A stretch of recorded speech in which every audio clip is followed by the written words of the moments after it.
Magandang umaga po sa ating lahat. Isang mapagpalang umaga po sa ating lahat.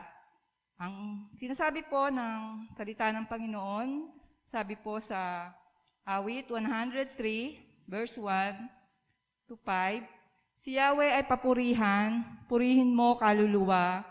Ang pangalan niyang banal, purihin mo sa tuwina. Kay aking kaluluwa, ang Diyos ay papurihan. At huwag mong lilimutin yaong kanyang kabutihan. Ang lahat kong kasalanay, siya ang nagpapatawad. At anumang aking sakit, ginagamot niyang lahat. Sa bingit ng kamatayan, ako ay inililigtas. At pinagpapala ako sa pag-ibig niya't habag. Sa sarili ang dulot, niya'y kasiyahan habang buhay. Kaya naman ang lakas ko ay taglay ng kabataan. Katulad ng sa agila, ang taglay kong kalakasan. Tayo po'y manalangin. Aming Amang Diyos, tunay nga po sa umagang ito, pinupuri ka namin, dinadakila ka namin, pinararangalan ka namin sa umagang ito. Humingi kami ng kapatawaran sa lahat ng aming mga kasalanan. Linisin mo po kami at sa umagang ito ay naway maging karapat-dapat ang aming pagpupuri, pagsamba, at pasasalamat sa iyong dakilang pangalan. Tulungan mo po ang bawat isa sa amin na tunay na i-focus namin ang aming isip, ang aming sarili sa pagsamba namin sa umagang ito. Alisin mo po ang anumang alalahanin, anumang mga suliranin na bumabagabag sa amin sa umagang ito. Tunay na ang aming buhay, ilaan namin sa iyo, anumang kabigatan ng aming mga suliranin, ay aming idulog sa iyong harapan. Nakikita mo po ang bawat isa sa amin na tunay na anuman ang aming mga pinagdaraanan, anuman yung aming mga dalahin. Alam namin, ikaw po aming Amang Diyos, ang magkakaloob sa amin ng tunay na kaligayahan, ng tunay na kapayapaan na nagbubuhat sa iyo. Dalangin namin ang aming tagapagsalita, ikaw po ang magbigay sa kanya ng karunungan. Ikaw po ang makita sa kanyang buhay. Tunay na ang bawat kataga ng iyong salita ay tumimo sa aming puso upang ito'y maging buhay na salita mo, nakikilos, babago sa aming buhay, magkakaroon ng epekto at tunay na kilalanin ka, talikuran namin ang anumang aming mga kasalanan at ang iyong salita ay pamuhay namin upang ang iyong kadakilaan ang makita sa buhay ng bawat isa. Salamat po aming Ama sa patuloy na pagkilos mo po at sa iyo namin pinagkakatiwala ang umagang ito sa pangalan ng aming Panginoong Hesus. Amen. Akin pong inaanyayahan ng lahat na tumayo. Sa atin po pagsimula, pwede ho bang pakibati muna ang ating mga kasama ng isang magandang umaga sa inyo? Pwede ho pakilingo naman ang inyong mga katabi. Ayan.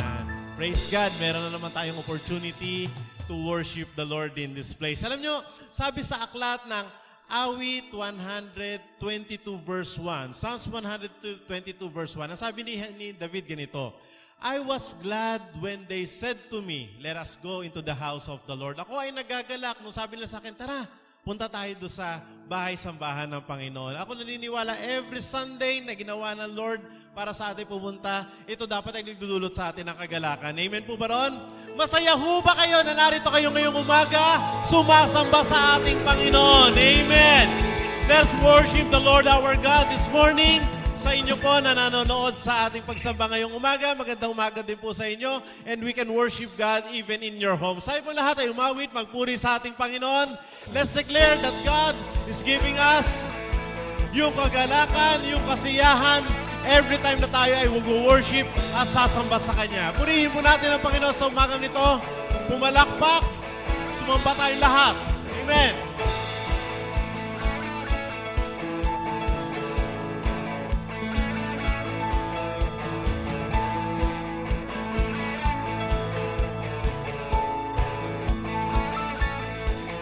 Mga labi ko, O Diyos, sa'yo aawit. Ika'y sa kalangitan. Minsan pa mga labi ko, O Diyos, mga mga labi ko, O Diyos, sa'yo aawit. Ika'y papurihan. Ika'y papurihan sa kalangitan. Okay, lahat tayo sabay-sabay. Aking kamay itataas ka, pangalan mo'y luwalhati. Pagkat ikaw, O Diyos, ay dakila. Napakasayang magbigay papuri. Labis na galak nararamdaman. Pupurihin ka sa bawat tugtugan. Pupurihin ka sa bawat galaw. Itataas ang ngalan mo magpakailanman. Amen!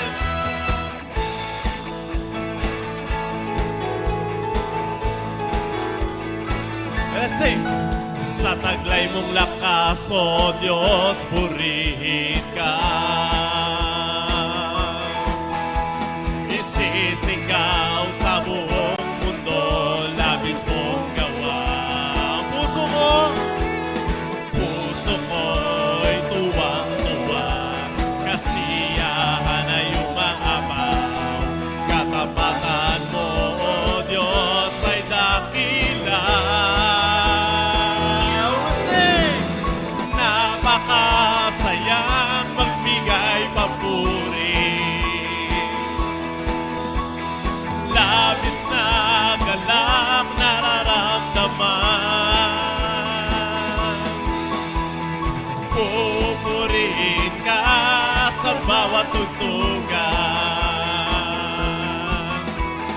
Pupurihin ka sa bawat galaw.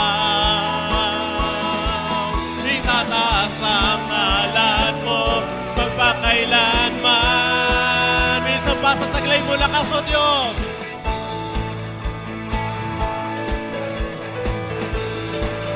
Okay, minsan pa win natin. Sa taglay mong lakas, O Diyos, purihin ka. Isisigaw mo sa buong mundo. Isisigaw sa buong mundo. Labis mong gawa. Ang puso ko'y masaya. Puso ko'y tuwang-tuwa. Kasiyahan ay umaapaw. Katapatan mo, O Diyos, ay dakila. Napakasayang magbigay papuri. Labis na galak. Labis na galak nararamdaman. Pupurihin kita. Pupurihin ka sa bawat tugtugan. Pupurihin ka, O Diyos. Pupurihin ka sa bawat galaw. Itataas ang ngalan mo magpakailanman. One more time, labis na galak. Labis na sayang magbigay papuri. Labis na galak nararamdaman. Pupurihin ka sa bawat tugtugan. Pupurihin ka sa bawat galaw. Itataas ang ngalan mo. Itataas ang ngalan mo magpakailanman. Itataas ang ngalan mo. Itataas ang ngalan mo magpakailanman. Itataas ang ngalan mo, Diyos. Itataas ang ngalan mo magpakailanman. Magpakailanman. Patuloy po tayong sumamba at pupuri sa Panginoon.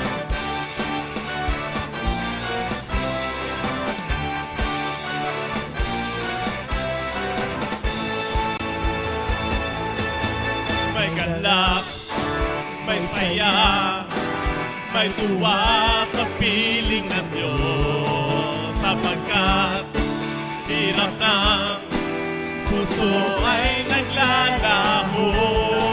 May awit, may sayaw, at papuri para sa Diyos. Lahatid ng puso, pinagpala niyang lubos.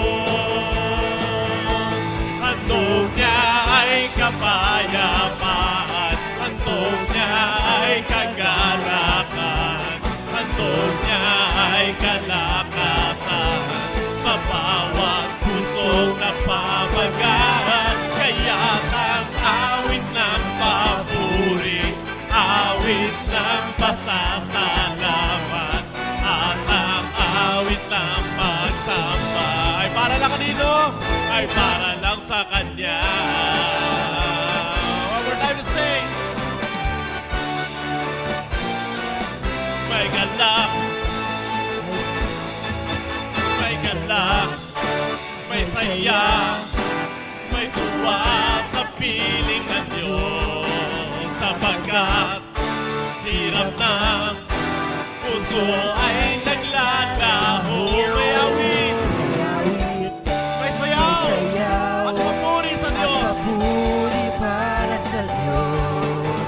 Sa hatid ng puso, pinagpala niyang lubos. Handog niya ay kapayapaan, handog niya ay kagalakan, handog niya ay kalakasan sa bawat pusong napapagahan. Kaya't ang awit ng papuri, awit ng masasalamat, at ang awit ng pagsamba ay para lang sa Kanya. Amen. Handog niya ay kapayapaan, handog niya ay kalalakan, handog niya ay kalakasan sa bawat pusong napapagahan. Kaya't ang awit ng papuri, awit ng pasasalamat, at ang awit ng magsamba ay para lang sa Kanya, ay para lang sa Kanya, ay para lang sa Kanya, ay para lang sa Kanya. Yes, Lord! Ang awit ng kagalakan ay para sa inyo lamang, Panginoon. Nagtitiwala po kami na ang handog, Panginoon, na binibigay mo sa amin ay kapayapaan, kagalakan, sa kabila, Panginoon, ng aming kalagayan. Kahit ang mga puso ay napapagal, napapagod, marami kaming inaalala, Panginoon, pero ngayong umaga, you gave us an opportunity to come in your house, Panginoon. Hiling po namin, Panginoon, na lahat na ng aming inawit, maranasan namin sa inyong presensya ngayong umaga, Panginoon. Because we believe, habang ikaw ay aming pinupuri, habang ikaw ay sinasamba, ang iyong presensya ang magpapagaan, Panginoon, sa aming kalagayan, Panginoon. Give us the grace, give us, Lord, the strength that we need ngayong umaga.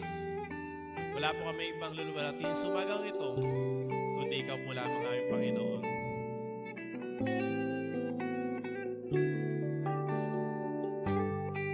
Tayo po'y patuloy na sumamba sa ating Panginoon.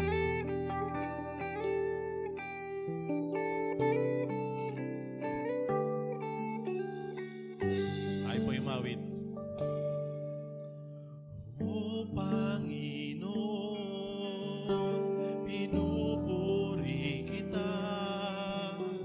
Ako'y naririto upang sambahin ka magpakailanman. Itataas kita sa aking buhay, ikaw ang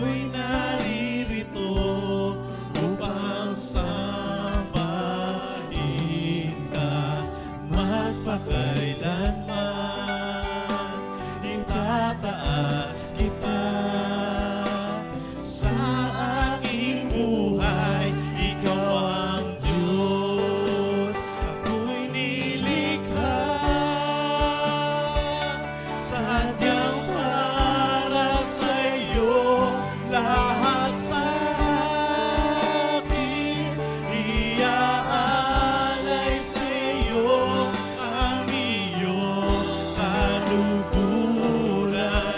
Ang nais ko, maging kagalakan sa puso mo, O Panginoon.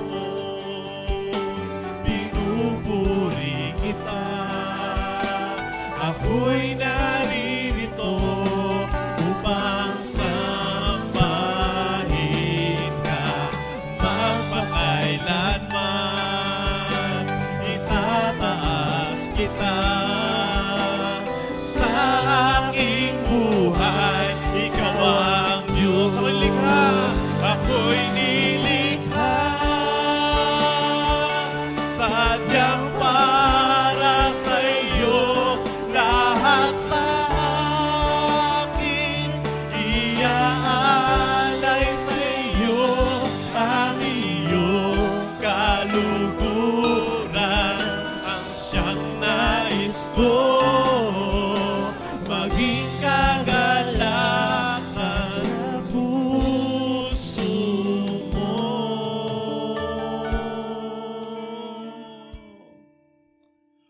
O Panginoon, Pinupuri Yes, Lord. kita. we are here to lift up your name and worship you, Lord God. Upang sambahin Yes, Lord.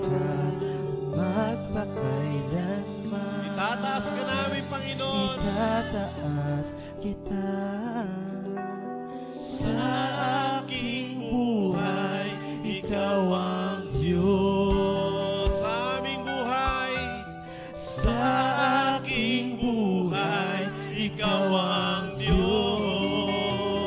Diyos. Sa aking buhay, ikaw ang Diyos.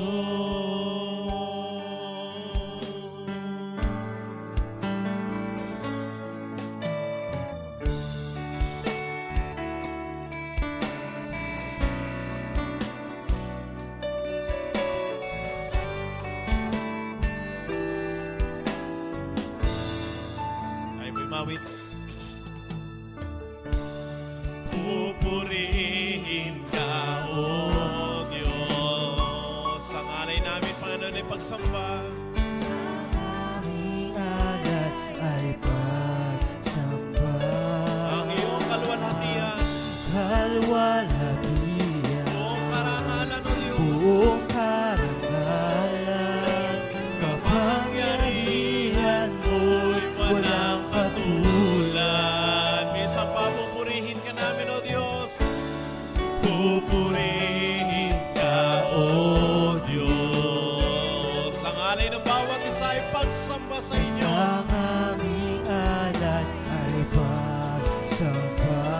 Ang iyong kalwalhatian, Panginoon. Kalwalhatian, Ang buong karangalan ay sa iyo ngayong umaga, Panginoon. karangalan, Kapangyarihan mo'y walang katulad. We sing, Ikaw ang tunay na Diyos, Ika'y walang katulad, Ika'y nag-iisa, Ikaw lamang at wala nang iba. Sa'yo ang aming awit, tingin ang aming tinig, isisigaw sa buong mundo. Opo, Panginoon, Ikaw ang tunay na Diyos, and we will forever declare your kingdom, your presence, Lord God. We give you back all the glory and honor as we worship you, Lord God, in this place.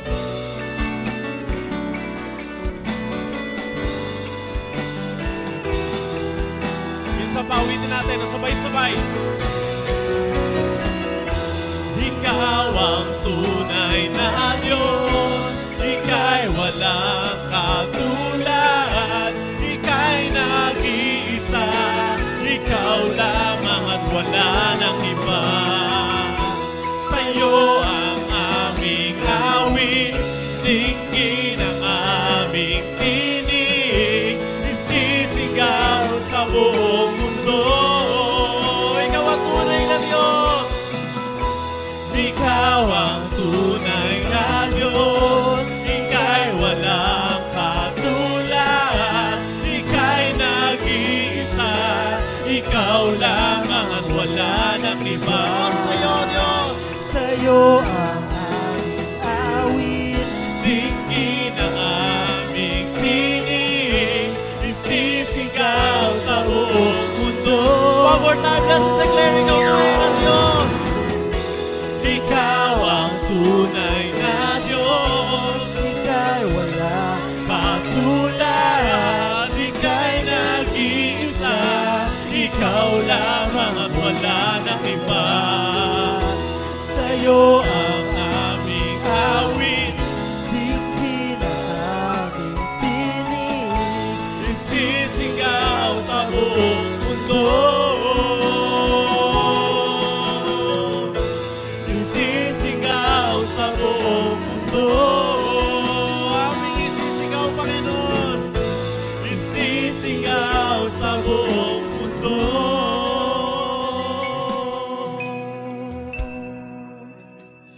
Kadakilaan mo. Opo, Panginoon, we will forever declare, Lord God, your goodness, your faithfulness sa aming mga buhay. Ikaw ang Diyos sa patuloy na kumikilos, nagpapagaling, nagpro-provide, nagbibigay, Panginoon, sa amin ng aming mga pangangailangan.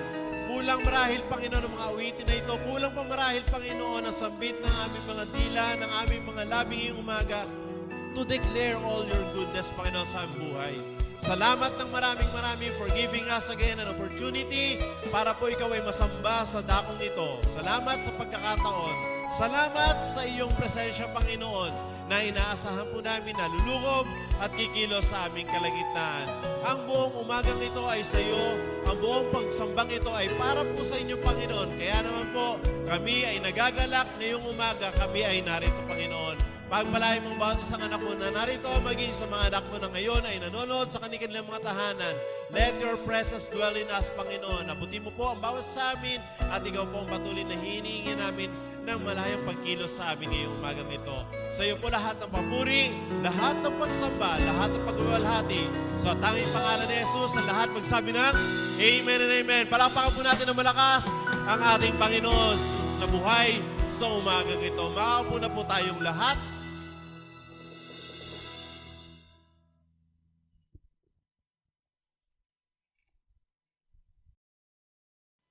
Magandang umaga po sa ating lahat, mga kapatid. Kumusta na po tayong lahat? Purihin po ang Panginoon dahil unti-unti po tayong dumadami at lumaki na rin po yung porsyento na pwede pong dumalaw sa pagsamba.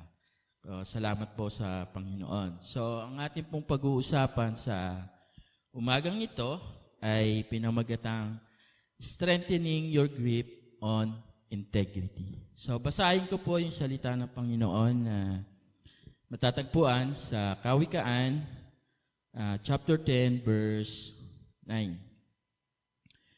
Ang namumuhay ng tapat ay pinaghaharian ng kapayapaan, ngunit ang may likong landas ay malalantad balang araw. Tayo pong lahat ay humuko, tayo po'y sandaling manalangin.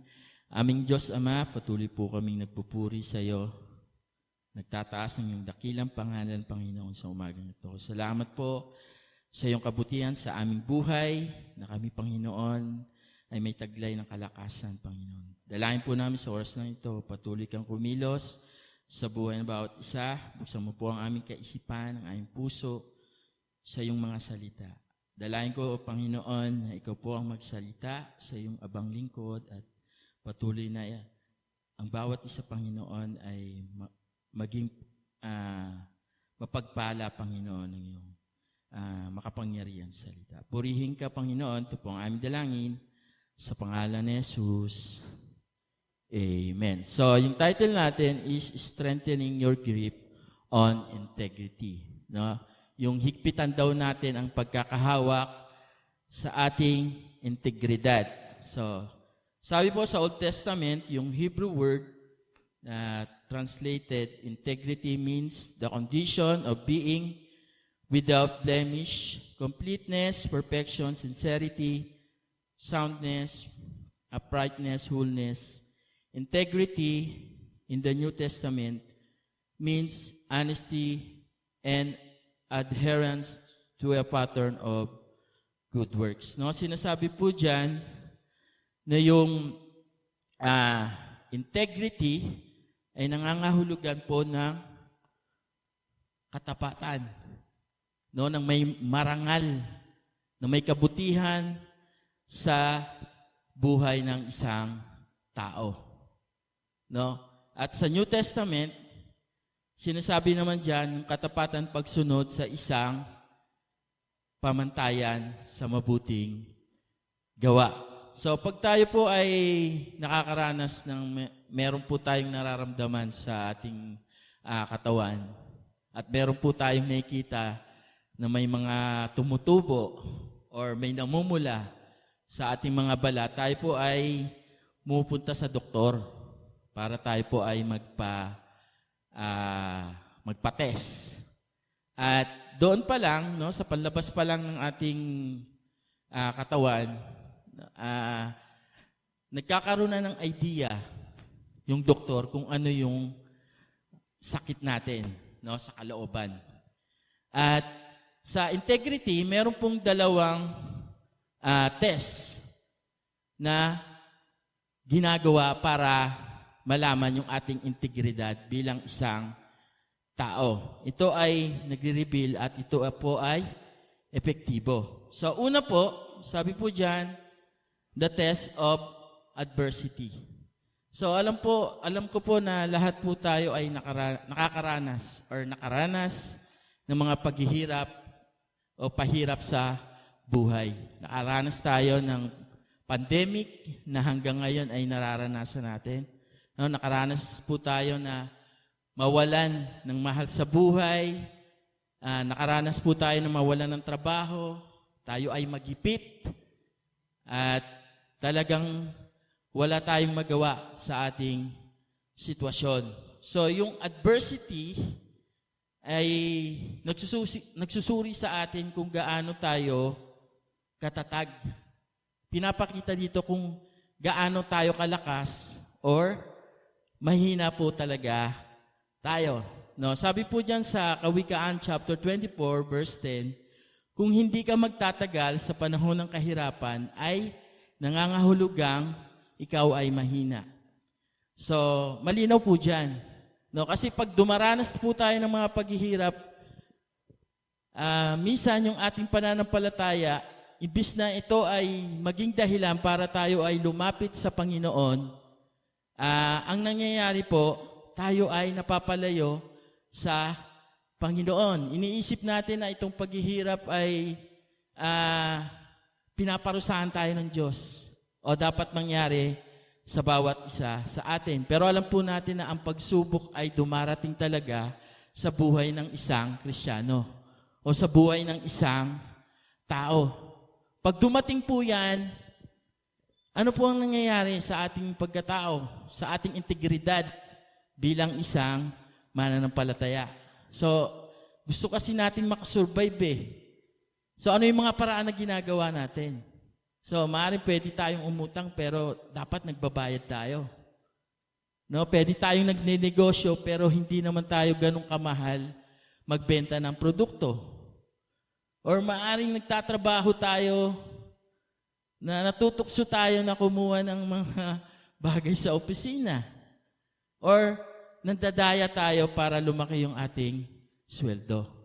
So, maaring iba yung mga hindi Kristiyano, pwede sabihin natin na iyon ay natural na po sa kanila. No, pero tayo bilang mga anak ng Panginoon na sumasampalataya sa Kanya, dapat hindi po. Kasi dito sinusubok o nakikita ng Diyos na pinapamuhay po natin yung Kanyang salita. Dahil alam natin, ayaw natin masira yung ating katao bilang isang Kristiyano. At alam ng iba kung ano yung ating pananampalataya. Kaya the test of adversity, may kita dyan kung tayo ay matatag at kung mahina talaga tayo. So, pangalawa po, ay the test of prosperity. So, ito naman po kabaliktaran ng adversity. So, yung kahirapan ay sinusubok ang ating katatagan at kakayang magtiis upang mabuhay. So, sa prosperity naman po, dito nagiging palalo yung mga Kristiyano. Dahil noon wala kang trabaho, ngayon may trabaho ka na. Dati nag-aaral ka, ngayon isa ka ng professional worker. Dati wala kayong bahay, may bahay na kayo, sarili. Dati electric fan lang, ngayon may aircon na kayo. Or napopromote tayo sa trabaho dahil magaling tayo or binigyan tayo ng karunungan ng Panginoon para tayo ay mapagpala o makita ng ating mga boss na dapat tayong i-promote. Minsan nagiging kampante ang mga Kristiyano pagdating ng kalagayan na ito. At yung kanilang pakikisalamuha sa mga tao ay nag-iiba na. Dati, kahit sino pwede mong kausapin. Pero dahil mataas na yung kalagayan sa buhay, parang, teka, hindi na ako pwede sumama sa kanila. No, sa church natin, iba-iba po yung kalagayan natin, pero wala naman po ditong sabihin natin napakayaman. Halos magkakapantay lang po tayo. Pero po ang maganda, bilang mga Kristiyano, kahit naabot na natin yung ating goal, yung pangarap natin sa buhay, pinahalaga natin yung integridad natin bilang mga Kristiyano. So, alam po natin na ang Biblia ay napakayaman sa impormasyon. Magbibigay sa atin ng kaalaman patungkol sa ating paksang pinag-aaralan. So, kaya hinahamon ko kayo, no, mga kapatid, nahigpitan po natin ang ating pagkapit sa ating integridad sa pamamagitan po ng pagtingin sa buhay ni Daniel. So, kung meron po kayong banal na kasulatan, hindi ko kung na-type ni Aaron. So, basahin ko po dito yung ating pag-uusapan. So, sa Daniel chapter 6 verse 1 hanggang 16. Si Haring Dario ay pumili ng 120 pinuno ng mga rehiyon sa buong kaharian. Pumili rin siya ng 3 mamamahala sa mga pinuno ng rehiyon at mga ngalaga sa kapakanan ng hari. At isa rito si Daniel. Si Daniel ang naging pangunahin sa 3 tagapamahala at sa pinuno ng mga rehiyon dahil sa pambihira niyang karunungan. Dahil dito, inisip ng hari na siya ang gawing tagapamahala sa buong kaharian. Kaya't ang 2 kasama niyang tagapamahala at ang mga pinuno ng mga rehiyon ay humanap ng maibibintang kay Daniel upang huwag matuloy ang magandang balak ng hari para sa kanya. Ngunit wala silang makitang dahilan sapagkat laging matapat si Daniel sa kanyang tungkulin. Kaya't sinabi nila, wala tayong maibibintang sa kanya maliban sa mga bagay na may kinalaman sa kautusan ng kanyang Diyos. Nagkaisa silang humarap sa hari, sinabi nila, mabuhay ang Haring Dario. Kami pong mga tagapamahala ng kaharian, mga pinuno ng mga rehiyon at mga tagapayo ay nagkaisa sa palagay mabuti po ipag-utos ninyo sa loob ng 30 araw ay walang sasamba o mananalangin sa ibang Diyos o tao liban sa inyo. Sino mang hindi sumunod sa utos na ito ay ihuhulog sa kulungan ng mga leon. Kaya't mahal na hari, magpalabas po kayo ng gayong kautusan at iyong lagdaan upang maging batas ng Media at Persia. Batas na hindi mababago ni mapapawalang bisa. Verse 9, at gayon nga ang ginawa ni Haring Dario. Nang malaman ni Daniel na nilagdaanan ng hari ang gayong kautusan, umuwi siya at lumuhod, nanalangin. Nagpasalamat sa kanyang Diyos sa isang silid sa itaas ng kanyang tirahan na may bukas sa bintana na nakaharap sa Jerusalem. 3 beses niyang ginagawa ito maghapon gaya ng kanyang kinaugalian. Verse 11, ngunit binabantayan pala siya ng kanyang mga kaaway. Nang makita siyang nananalangin, siya ay kanilang isinumbong sa hari at sinabing, hindi po ba ay pinagtibay ninyo ang isang kautusan sa loob ng 30 araw ay walang mananalangin ng sinumang Diyos o tao liban sa inyo at ihahagi sa kulungan ng mga leon. Ang sinumang lumabag dito, sumagot ang hari, ang kautusan ng Media at Persia ay hindi mababago ni mapapawalang bisa. Sinabi niya, mahal na hari, si Daniel po ay isa sa mga dinalang bihag mula sa Huda ay lumabag sa inyong kautusan. 3 beses pa po kong manalangin sa araw-araw. 14, nang malaman ito ni Haring Dario, nabalisa siya at maghapong inisip kung paano maliligtas si Daniel. 15, nang nagkaroon muli ng pagkakataon ng mga kaaway ni Daniel, lumapit ang mga ito sa hari at sinabi, alalahanin ninyo, mahal na hari, na batas sa Media at Persia na hindi maaring baguhin ang alinmang kautusan na ipinagtibay ng hari. Verse 16, dahil dito, inutos ni Haring Dario na ihulog si Daniel sa kulungan ng mga leon. Ngunit sinabi niya rito, naway iligtas ka ng Diyos na buong katapatan mong pinaglilingkuran. Purihin po ang salita ng Panginoon. So, maaaring kilala na po natin si Daniel. So, alam po natin nung ang bansang Israel ay sumuway sa Panginoon, nahati po ang bansang Israel. No? 2 kaharian, Northern and South Kingdom. At si Daniel, siya ay nasa South, no? sa Huda. At iyon po ay nasakop ng Babylon. At sila yung unang mga na-exile papunta sa Babylon.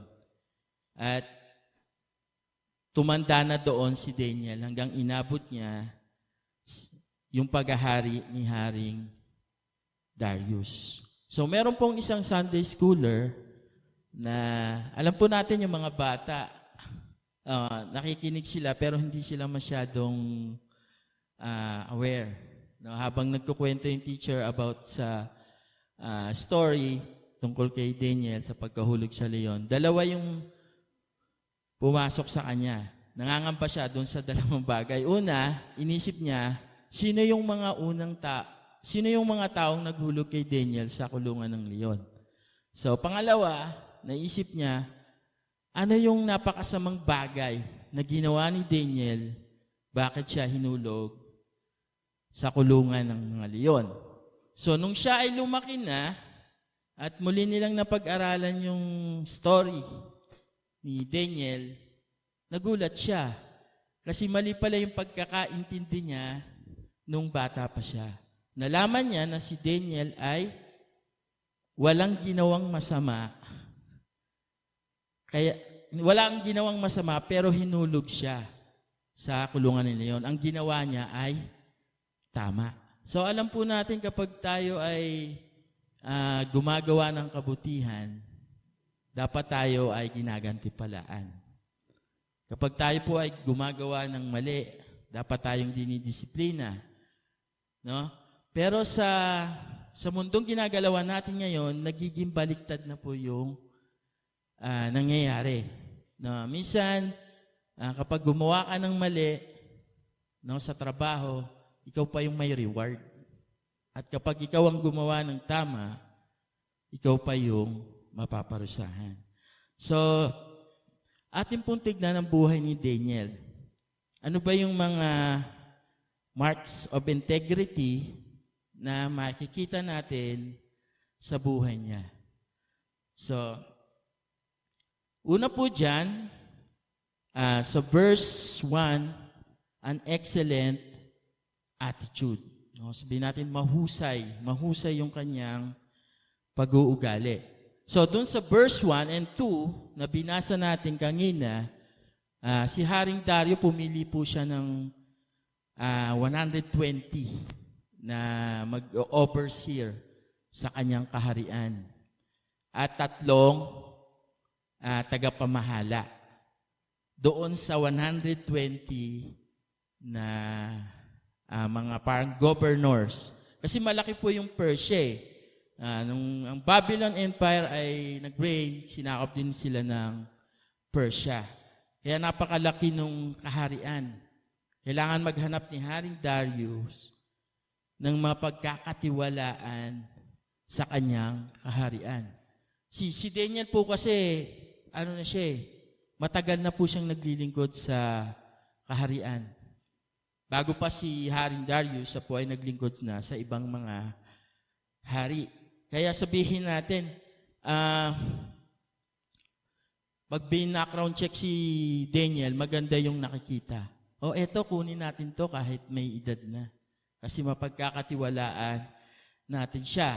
So, kung nais po natin, sabi po dyan, the first sign of integrity in life of Daniel was his excellent attitude. Now, if you want to be a person of integrity, you must begin down deep within. We must begin with attitude. It's easy to max our lives and look as true. Other attitude is good when its reality is in it.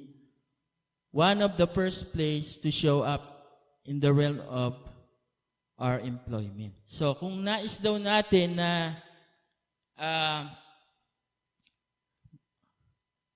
malaman yung ating integridad, ay una po, dapat magsimula po tayo sa ating kalooban. Magsimula po sa ating pag-uugali. Kasi po, madaling pwede tayong magkunwari. Especially tayo, ang communication natin is sa online work. Gumagamit tayo ng mga social media. Hindi ko na matandaan yung date.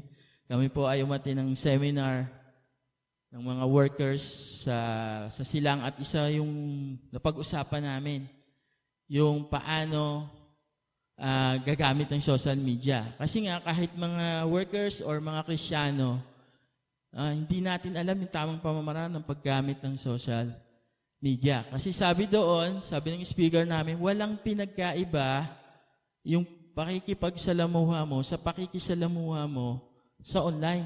Pero minsan, mas mas iba yung ugali natin, mas malakas yung loob natin. Kaya pag may mga issue sa mga government, pag nagbasa ka sa YouTube, talagang matindi yung labanan doon, talagang nagmumurahan sila. Pero tayo bilang mga anak ng Diyos, bilang mananampalataya, dapat sabi diyan, mag-start tayo sa ating sarili, sa kalooban natin. At una daw makikita yan, yung ating pag-uugali, saan? Sa lugar na kung saan tayo ay nagtatrabaho. Kasi nga sa bahay, di ba, kilala na tayo dyan, kilala na tayo ng mga magulang natin. Or mga kapatid natin. So, si Daniel po, nung siya ay napili bilang isa sa mga tagapamahala at nakasama niya yung 2, wala siyang jealousy. Wala siyang nararamdaman na selos, hindi siya nakikipagkompetensya. Kundi ginagawa niya yung kanyang trabaho at nagiging matapat siya dun sa kanyang tungkulin bilang isang lingkod ng kaharian. Kasi nga matagal na siya matagal na siyang naglilingkod sa kaharian. So, kumusta po tayo No, kumusta po yung ating ugali sa trabaho? So siguro yung iba hindi pa nakakabalik sa kanilang mga workplace, pero yung iba nakabalik na. So nagtatrabaho tayo isang 8 oras, pag nag-overtime 12 or 16 hours. So sa trabaho kasi meron po tayong boss, meron tayong manager, meron po tayong supervisor. Minsan iniisip natin na sila yung pinoproblema natin kapag tayo ay meron tayong nagawang mali. Iniisip natin, lagot tayo sa manager. Pero hindi natin alam na ang mas poproblemahin pala natin is yung ating mga fellow workers. No, yung mga kasama natin sa trabaho. Dahil kung magiging tamad po tayo at tayo ay gagawa ng hindi maganda sa trabaho, yung mga kasamahan nyo sa trabaho ang unang makakaalam. Alam naman po natin sa trabaho, may mga ano dyan eh. Sinasabi natin, may mga nagsisip-sip. Dahil gusto din nila na ma-promote sila. So, si Daniel siya ay excellent, no, sa kanyang trabaho. Next, yan, sabi diyan sa Daniel, nawala. Hindi ko mabasa, malabo ng mata ko. Sabi po sa Daniel 6:4, kaya ang dalawang kasama niyang tagapamahala at mga pinuno ng mga rehiyon ay humanap ng mabibintang kay Daniel upang wag matuloy ang magandang balak ng hari para sa kanya. Ngunit wala silang makitang dahilan sapagkat laging matapat si Daniel sa kanyang tungtukulin. No? Kasi nga, iisip nila itong si Daniel parang tinik, no, sa kanilang lalamunan. Gusto nilang mapatalsik to. Kaya sila ay nag-investigate, tinignan nila yung ginagawa ni Daniel. No? Sa araw-araw sinusundan siya. At nakita nila, wala silang makitang pagkakamali sa ginagawang trabaho ni Daniel. No? Kasi wala siyang kaaway. Magaling siyang makisama. No? Marunong siyang humawak ng mga tao. No? Kaya kung tayo po ay mga Kristiyano, nagtatrabaho po tayo, dapat tapat po tayo sa trabaho po natin.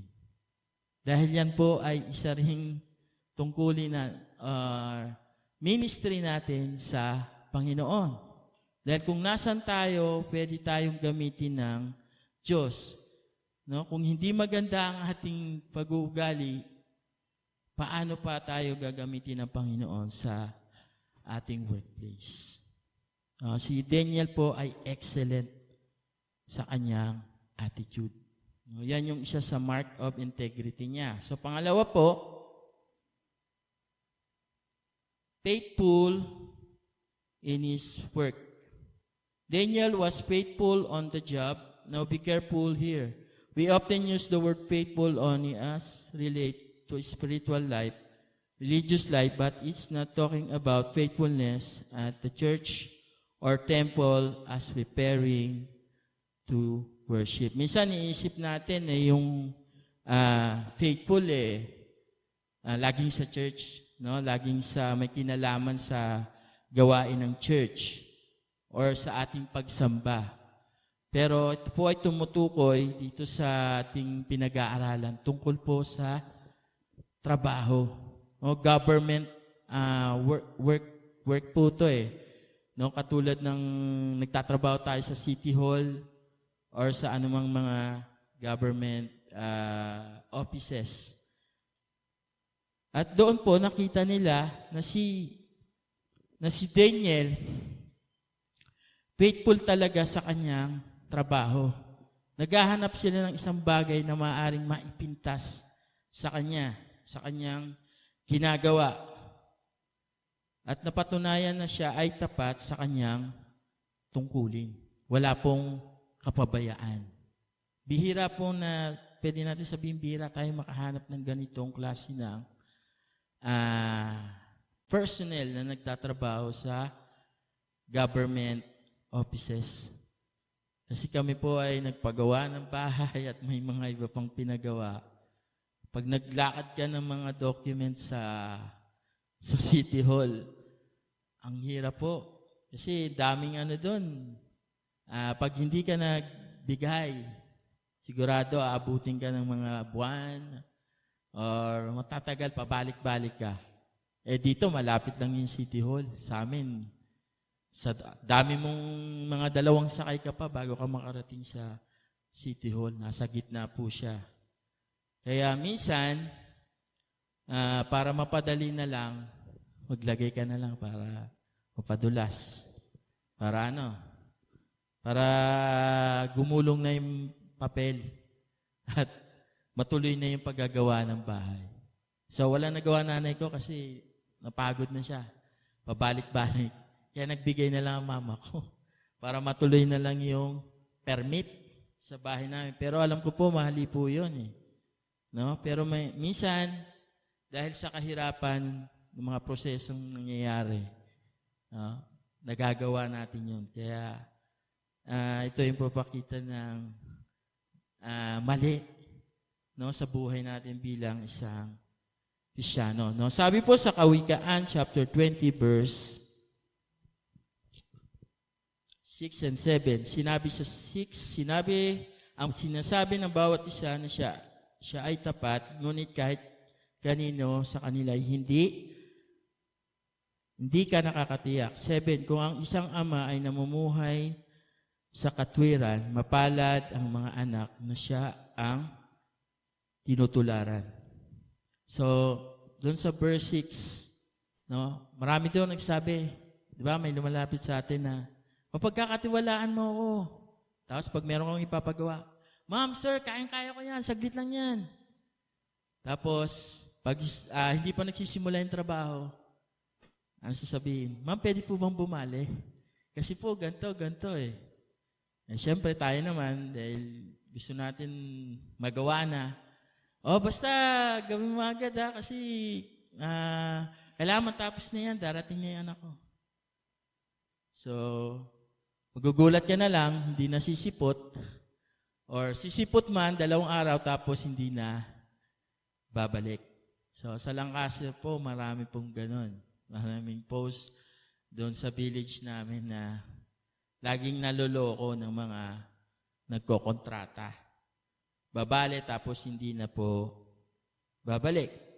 No? Sabi doon sa verse 7,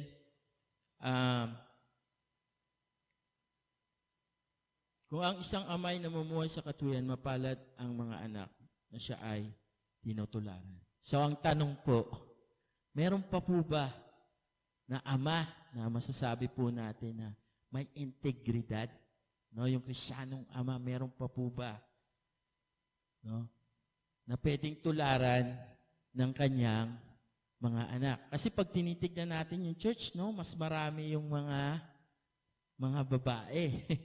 Yung tatay, iilan lang, napakaliit na porsyento. Kaya nga, may mga pag-uusap dun sa mga worker, tatanggapin na ba na ang isang babae ay mag-preach? No? Dahil sa saligang batas namin, sa ligang batas natin, hindi pa pinapayagan. Pero sa Mindanao, sa ibang mga lugar na may gawain ng Panginoon, may nangunguna doon, mga diakonisa nasyonal, pero hindi pa po sila ordained na tinatawag silang pastora. Kaya sabi nila, gagawin kung hindi pwede, ano gagawin doon sa gawain? Isasara na lang ba? Sasara na lang kasi walang lalaki. Labag sa, sabihin natin sa doktrina. Pero ano po ang gagawin? Kung wala ng mga lalaki, may integridad na magpapatuloy ng gawain ng Panginoon. No? Si Daniel, nakita po natin sa buhay niya, bilang lingkod ng Panginoon, bilang lingkod ng hari, may kita po natin yung kanyang excellent attitude, yung kanyang faithful sa kanyang trabaho, nakakahanga po ang kanyang katapatan at dedikasyon. Kaya kung kayo po ay nagtatrabaho, maging matapat po tayo sa trabaho natin. Dahil po yan ay pinagkaloob ng Panginoon. Hindi po lahat ng tao may trabaho ngayon. Hindi lahat ng tao sabihin sumusweldo ng maganda. Yung iba nagtsatsaga sa papasok ngayon, bukas walang pasok. Or every week, walang pasok. Mahirap po yun, pero mapalad po tayo kung meron po tayong trabaho ngayon. Dapat tayo ay maging tapat sa trabaho natin. Pinagkaloob po yan ng Panginoon sa bawat isa. Yung pangatlo po, mark of integrity is personal purity. So, ang isang taong may personal purity ay may kakayahan tumayo sa pinakamatinding pagsisiyasat. Sabi po dyan, a life of purity that can stand under the most intense scrutiny. Today, we should say that they tied him, they follow him, spy on him, search through his personal effect, and they discover after that examination that there was nothing lacking. No hiding dirt, he was man of personal purity. So, meron po ako isang kwento. Meron isang lalaki, pumunta siya sa isang store na bilihan ng mga chicken, fried chicken. At nag-order siya at inasikaso naman siya nung manager doon. Tapos yung manager may nilagay siya na box. So, inisip ng lalaki, yun na yung order niya. So, kinuha niya yung pera, nilapag niya dun sa isa pang box, kinuha niya yung box, at sumakay na siya sa kotse. Meron siyang kasamang babae. Tapos pumunta sila sa park, at nung bubuksan na nila yung box, kakain na sila ng chicken, pera yung laman. Daming pera. Kaya sabi ng lalaki, balik tayo dun sa store. Soli natin tong pera. Bumalik sila, habang yung manager parang natataranta na siya. Saan ko ba napatong yung pera? At lumapit yung lalaki. Sir, ito po yung box na may pera. Tuwang-tuwa at gulat na gulat. Teka, dito ka lang. Tatawag ako ng newspaper at pipicturan mo na kita. Sabi ng lalaki, wag na sir, wag mo nang gawin yan. Sabi, bakit? May asawa ako. Ito, tignan mo, may asawa ako, pero yung babaeng kasama ko, hindi ko asawa. So, tignan po natin yung illustration doon. Minsan, meron pong mga tao sa isang pagkakataon o sa isang sitwasyon, nakakagawa ng mabuting bagay.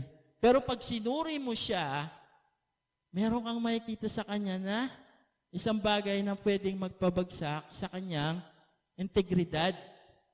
No, tayo po kung susuriin po tayo, maring nakakagawa po tayo ng mabuting bagay, pero kung susuriin po tayo, makikita ba sa atin na meron po tayong integrity? No, si Daniel, at makita natin wala siyang makitang anuman sa kanya, anumang kapintasan. So basahin po natin yung Daniel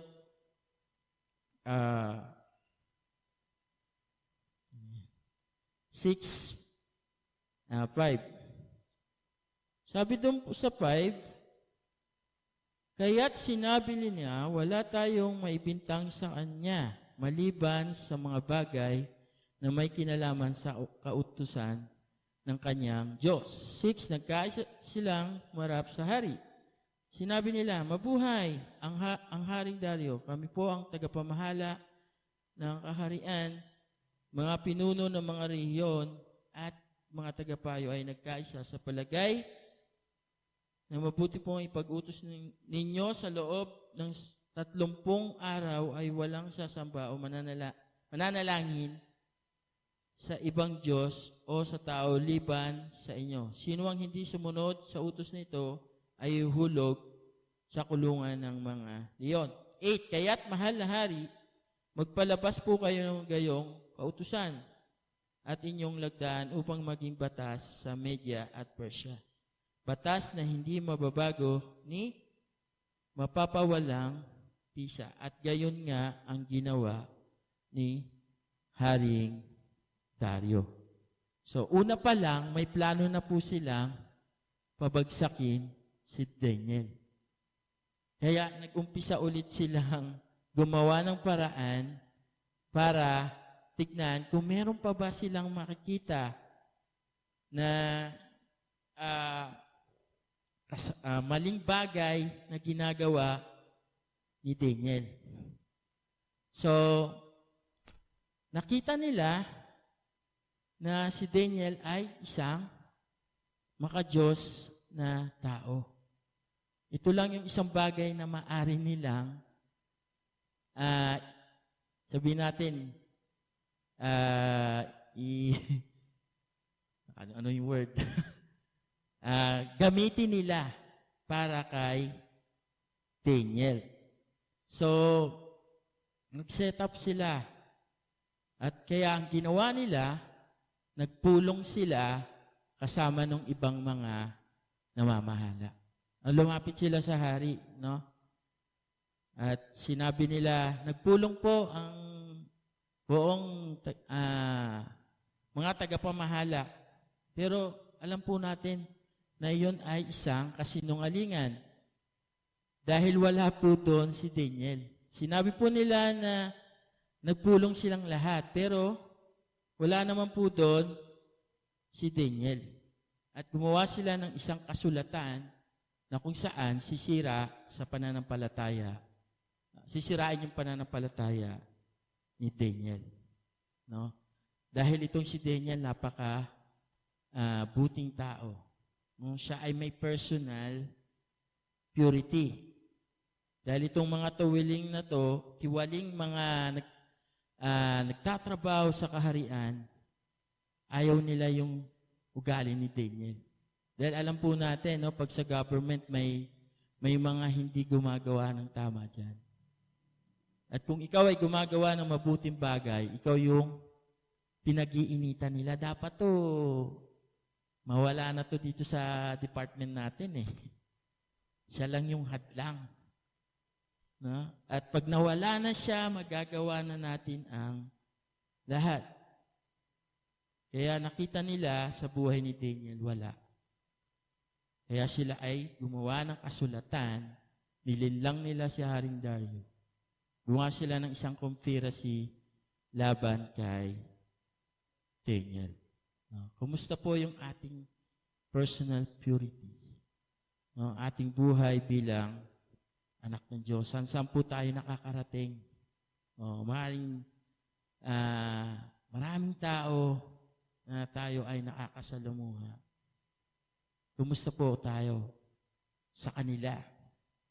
At malalaman po natin na si Daniel ay tapat talaga sa Panginoon. No, sabi dito, siya ay laging lumalapit sa Panginoon. So, yung pang-apat po,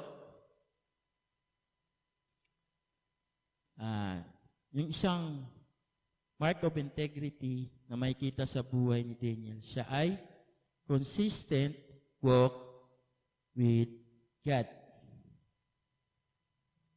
Sabi dyan sa verse 10, nang malaman ni Daniel na nilagdaan na ng hari ang gayong kautusan, umuwi siya, lumuhod siya at nanalangin, nagpasalamat sa kanyang Diyos sa isang silid sa itaas ng kanyang tirahan na may bukas na bintanang nakaharap sa Jerusalem. 3 beses niyang ginagawa ito maghapon gaya ng kanyang kinaugalian. So ano po ang ginawa ng Daniel? Nung nalaman niya na yung ginawang kasulatan na yon ay laban sa kanya at alam niyang mapapahamak siya, anong ginawa ni Daniel? Umuwi siya. No? Sinapit niya yung sarili niya sa Diyos. Kasi pwede naman sabihin niya, mahal na hari. No? Pwede niyang ipagtanggol yung sarili niya. Pwede niyang sabihin na, hindi totoo yung ginawa nilang sulatan. Di dapat gawin. No, dahil wala naman siyang kasalanan. Pero ang ginawa ni Daniel, siya ay umuwi para lumapit sa Panginoon. No, sinabi niya sa Diyos ang kanyang katayuan. No, ginawa niya yung lagi niyang ginagawa, yung pananalangin. 3 beses sa buong maghapon. No? Pag tinanong po tayo, gaano po tayo katagal manalangin? Sabi po nga dito po, siya ay laging nakaluhod kapag siya ay nananalangin. Kailan pa po tayo lumuhod? Nung tayo ay nagpipray. Kailan ba na makaranas pa po tayo ng matinding problema o kagipitan para lang tayo po ay mapaluhod sa Panginoon? No, si Daniel po, sabihin natin, ito na yung kanyang naging buhay. Naging habit niya na laging lumapit sa Panginoon. Na laging kausapin ang Panginoon. Kaya sa sitwasyon niya, may kita natin, no, hindi siya nangangamba, hindi siya natatakot. Kahit alam niya na yung kanyang kalagayan, pwede po siyang mamatay. No, pag binasa po natin yung sumunod na verse, may nagbabantay sa kanya, dyan sa verse 11. Binabantayan na siya nung mga tauhan, nung mga tagapamahala. Para masabi sa hari na siya ay lumalabag sa kautusan.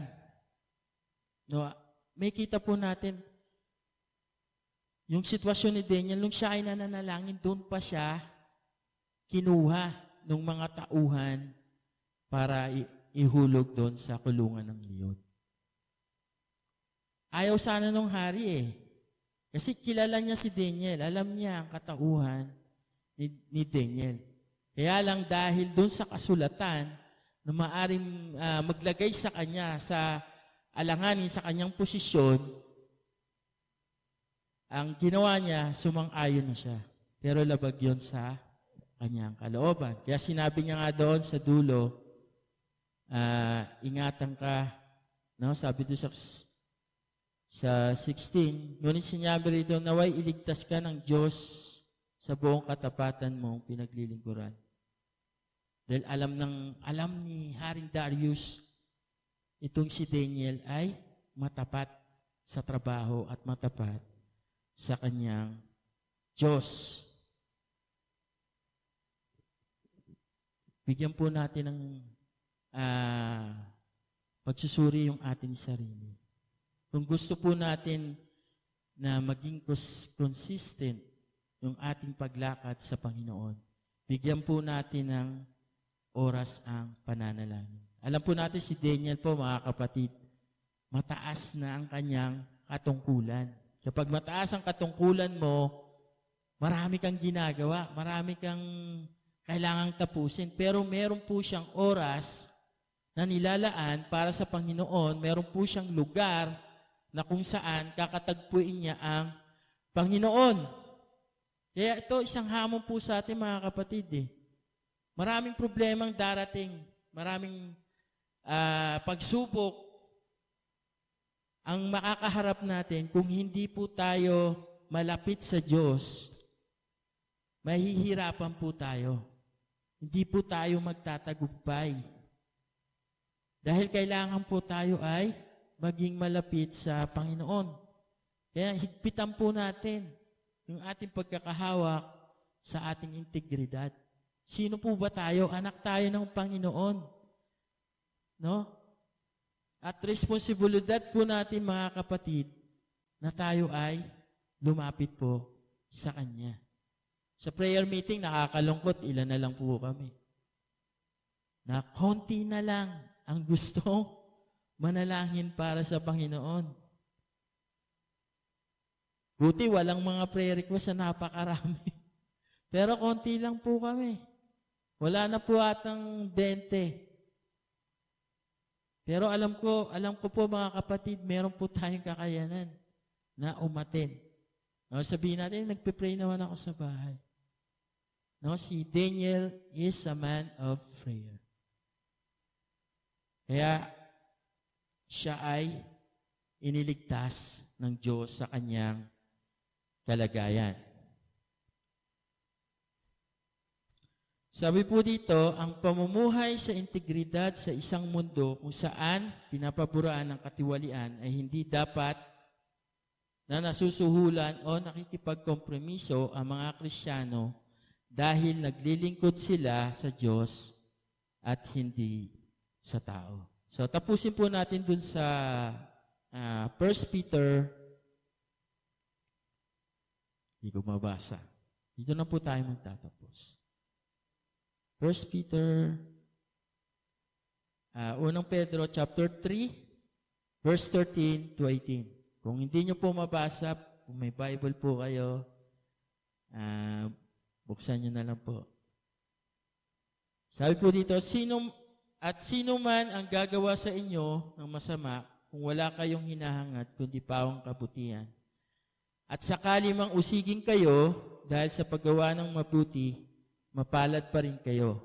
Huwag ninyong katakutan ang kanilang kinatatakutan at huwag kayong padadala sa kanila. Igalang ninyo si Kristo mula sa inyong puso at sambahin ninyong siya bilang Panginoon. Lagi kayong maging handang magpaliwanag sa sino mang magtatanong sa inyo tungkol sa pag-asa na nasa inyo. Ngunit, maging mahinangon at magalang kayo sa inyong pagpapaliwanag. Bilang mga lingkod ni Kristo, panatilihin ninyong malinis ang inyong budhi upang mapahiya ang mga nanlalait at tumahamak sa inyo, sa inyong magagandang pag-uugali. Higit na mainam na kayo'y magdusa dahil sa paggawa ng mabuti, sakali mang ito'y ipahintulot ng Diyos, kaysa magdusa kayo dahil sa paggawa ng masama. Sapagkat si Kristo ay pawang walang kasalanan, ay namatay ng minsan para sa inyo na walang kasalanan, upang iharap kayo sa Diyos. Siya ay namatay ayon sa laman at muling binuhay ayon sa Espiritu. So alam po natin yung story na kung saan ang ating Panginoong Hesus, nung siya ay pakatapos, siya ay bautismuhan, siya po ay pumunta sa ilang para manalangin. At doon sinubok siya ng dyablo, na kung saan yun ang pagkakataon na pinakamahina ang kanyang kalagayan. Pero siya po ay nagtagumpay sa pagsubok. Mga kapatid, napakahalaga ng integridad, no, sa buhay ng bawat isa sa atin. Kung nais natin na tayo ay magamit ng Panginoon, nais natin na tayo ay maging pagpapala sa iba, maging yung integridad po natin, dapat palakasin natin. Kung meron po tayong mga pagkakamali, mga hindi magandang pag-uugali, manalangin po tayo sa Panginoon. Humingi po tayo ng tulong sa Kanya at asahan po natin nakikilos at gagawa ang Diyos sa buhay po natin. Tayo pong lahat ay tumayo at tayo po ay manalangin. Aming Diyos Ama, patuloy ka po namin pinupuri sa aming buhay. Salamat po sa iyong mga salita na amin pong napagbulayan. Tunay nga, Panginoon, na ang bawat isa sa amin ay responsable sa aming pong mga ginagawa, sa aming buhay, sa aming trabaho. Tulungan mo po kami, Panginoon, na unahin ang aming sarili, suriin ang aming sarili, Panginoon. Maging malakas ang aming pong pagkapit sa aming integridad dahil ito po ang nais mo. Katulad ng buhay ni Daniel, ito po ay maging hamon sa amin. Sa kabila ng kanyang pinagdaanan na natili po siya sa iyo. at patuloy po siyang lumalapit sa iyo, Panginoon, kung siya man ay magdusa. Alam po namin, Panginoon, marami pang mga bagay ang pwede mangyari sa buhay po namin. Pero ang dalangin po namin, lagi po kaming lumapit po sa iyo. Lumuhod po kami sa iyo, humingi po kami ng tulong sa iyo dahil alam po namin na ikaw po ang Diyos ng pag-ibig, ikaw po ay mahabagin sa aming buhay. Purihin ka po, ito po ang aming dalangin sa Panginoon Jesus. Amen.